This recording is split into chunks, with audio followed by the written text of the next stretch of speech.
right, so the next section we'll talk about perimeter and area of similar figures. And this is kind of a minor topic, but it gets tested quite often. So it's something we want to know how to do. The good thing is it's pretty straightforward and easy to deal with if you know the couple of rules. It's going to involve a little bit of thinking, but we've got to be able to work our way through here.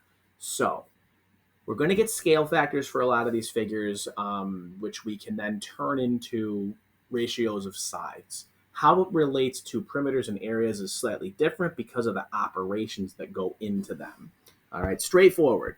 If you have a scale factor, the ratio of the perimeters is exactly the same. So if the scale factor is 1/3, the perimeter ratio has to be 1/3. Real simple. All right. Areas work a tiny bit different. You'll have to square the scale factor to get the area ratio, meaning if your scale factor was 1/3, you're going to have to take 1/3 and square it to get 1/9. All right. And then that would be the ratio you would use to play around with your areas. It is incredibly important to understand how this works, moving back and forth between these two things, which is why in this file, all I have you doing is taking information and turning it into a different piece of information. Make sure to pay attention to what it gives you. This is my kind of short version here. All right, perimeter ratio and scale factor are the same. Area ratio is scale factor squared.